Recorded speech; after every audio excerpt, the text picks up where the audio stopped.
أعوذ بالله من الشيطان الرجيم بسم الله الرحمن الرحيم إن الله وملائكته يصلون على النبي يا أيها الذين آمنوا صلوا عليه وسلموا تسليما اللهم صل على سيدنا مولانا وعلى آل سيدنا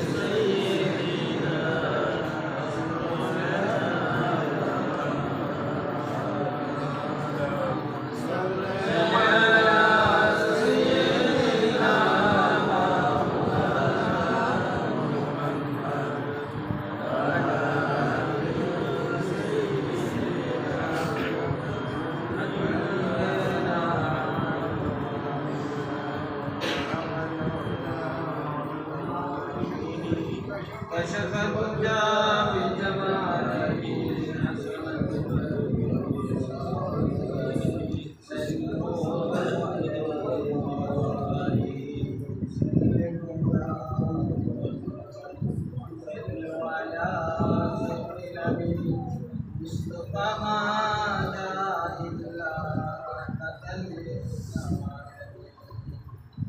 অন্ধকার মাহফিলে উপস্থিত আমার শ্রদ্ধা জানাই এটিএম গুলাম মোস্তফা পরিকাপুরা রাজনীতির পরিকার পরিকতের সম্মানিত পরিকর সালেকুল আসসালামু আলাইকুম ওয়া রাহমাতুল্লাহি ওয়া বারাকাতুহু। আজকে যে দায়িত্ব আমার উপরে দেওয়া হয়েছে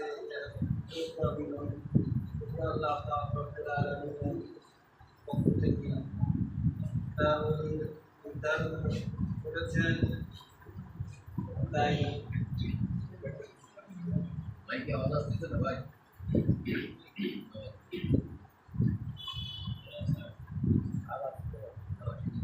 মাহফিলে যদি পরিচালনার কোনো ত্রুটি হয়ে থাকে ক্ষমা সুন্দর দৃষ্টিতে দেখবেন। আজকে রাত হচ্ছে শবে বরাতের রাত। তাফসীরে দালালাইন শরীফে এই আয়াতের তাফসীরে আসছে যে রাত শবে বরাতের রাত, লাইলাতুল বরাতের রাত। এই রাতেই মানুষের ভাগ্য নির্ধারণ করা হয় তিনবার। একবার হচ্ছে মানুষের রূহের জগতেরও পূর্বে 50,000 বছর পূর্বে আল্লাহ পাক ভাগ্য লিপি তৈরি করে রেখেছে। আবার রূহের জগতে আর একবার ভাগ্য লিপি তৈরি করেছেন। আবার জন্মের যখন আমরা মায়ের পেটে এসেছি তখনও একবার ভাগ্য লিপি তৈরি করেছেন, বন্টন করেছেন। আর প্রতি বছরের বন্টনটা হয় এই সবে বরাতের রাতে। রাসূল পাক সাল্লাল্লাহু আলাইহি ওয়াসাল্লাম এ সম্পর্কে অনেক হাদিস হযরত মুআয ইবনে জাবাল রাদিয়াল্লাহু তাআলা আনহু থেকে, কাসেম ইবনে মুহাম্মদ ইবনে আবু বকর রাদিয়াল্লাহু তাআলা আনহু থেকে, এভাবে করে জলিল ও কদর সাহাবীগণ থেকে শবে বরাত সম্পর্কে, লাইলাতুল বরাত সম্পর্কে অনেক আলোচনা করেছেন। হাদিস শরীফের এই হাদিসগুলোকে আমি কালকে একটা বাংলাদেশের প্রসিদ্ধ বক্তার মাহফিল দেখছিলাম মোবাইলে। বক্তা এতদিন বলে আসছে যে শবে বরাত বলে কোনো কিছু নাই। কালকে দেখলাম খুব চিল্লাচ্ছে, কে বলেছে শবে বরাত কিছু নাই? হাদিসে এই জায়গায় আছে। তো অনেকেই চিল্লায়, অনেক কিছু বলে, যতক্ষণ না পায় ততক্ষণ, পাওয়ার পরে আর তার চিল্লামি থাকে না। তো লাইলাতুল বরাত সম্পর্কে অনেক আলোচনা হয়েছে, আমি আর একটু আলোচনা বাড়াতে চাই না। লাইলাতুল বরাতের দুইটি কাজ।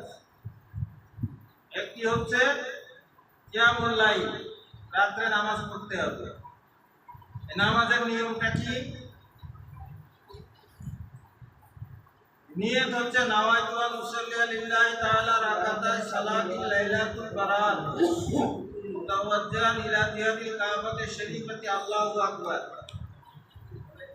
বাংলায় যদি করেন তাহলে আমি লাইলাতুল বারাতের 2 রাকাত নামাজ আদায় করতেছি কিবলামুখী হয়ে, আল্লাহু আকবার। সূরার ব্যাপারে বিভিন্ন বইতে বিভিন্ন নিয়ম লেখা আছে যে আয়াতুল কুরসি এতবার পড়বেন, সূরা ইখলাস এতবার পড়বেন। আচ্ছা, যদি ওইভাবে আমরা পড়তে যাই তাহলে কি কর গুনবো না 1-2 করে গুনবো? আর এরকম যদি গুনি তাহলে কি নামাজ হবে না নামাজ ভঙ্গের কারণ হবে? এত ঝামেলার আমাদের দরকার নাই। আমরা যে যে সূরা দিয়ে পারি 2 রাকাত করে 4 রাকাত নামাজ পড়ব। এরপরে একবার মুরাকাবার নিয়মে মুরাকাবা করব, আবার 4 রাকাত পড়ব, আবার মুরাকাবা করব, আবার 4 রাকাত পড়ব, আবার মুরাকাবা করব। কমপক্ষে এই 12 রাকাত। এরপরে যদি কেউ বেশি পড়তে পারেন সেটা তার ব্যাপার। তবে সবকের যে ওজিফা আছে এই ওজিফাগুলি অবশ্যই আদায় করবেন। আর এইভাবে মোটে 12 রাকাত নামাজ পড়বেন। সারা রাত নামাজ পড়লাম, 1 রাকাতও কবুল হলো না, কিন্তু 1 রাকাত পড়লাম কবুল হলো, লাভ কোনটা? এই জন্যে শরীর যদি অসুস্থ থাকে শরীরের উপরে কেউ জুলুম করবেন না।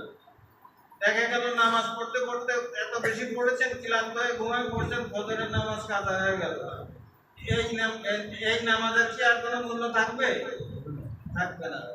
তা আমরা এখন সবাই তসবিহ ধরি, আমাদের চাচা হযরতরা